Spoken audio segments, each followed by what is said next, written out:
بسم اللہ الرحمن الرحیم۔ السلام علیکم۔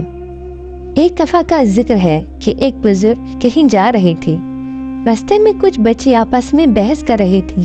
جب قریب سے گزرے تو وہ بچے کہنے لگے، بابا جی ہم آپس میں کسی مسئلہ پر بحث کر رہے ہیں، آپ ذرا فیصلہ فرما دے۔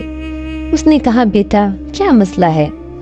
بچے نے کہا، ہم آپس میں بحث کر رہے ہیں کہ ایک آدمی بڑا نیک ہو، کبھی گناہ نہ کیا ہو، اس کے دل پر اللہ کی خاص نظر رہتی ہے، یا وہ آدمی جو بڑا ہی گناہ گار ہو اور سچی توبہ کر لے، اس کے دل پر خاص نظر رہتی ہے۔ وہ بزرگ خاموش ہو گئے، کچھ سوچنے لگے، پھر فرمایا، بیٹا میں عالم تو نہیں ہوں، تاہم ایک بات میرے تجربے میں ضرور آئی ہے کہ میں کپڑا بنتا ہوں، کھڈی چلاتا ہوں، دھاگے ہوتے ہیں۔ میرے تجربے میں یہ بات آئی کہ جو دھاگا ٹوٹ جاتا ہے میں اسے گرا لگاتا ہوں، اس کے بعد اس پر خاص نظر رکھتا ہوں کہ دوبارہ ٹوٹ نہ جائے۔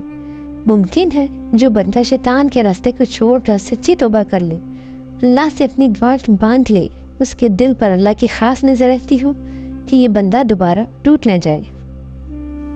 اللہ سے دعا ہے کہ وہ ہم سب کو سچی توبہ کی توفیق عطا فرمائے، آمین ثم آمین۔ ویڈیو پسند آئی ہو تو لائک کریں اور شیئر ضرور کریں۔ جزاک اللہ۔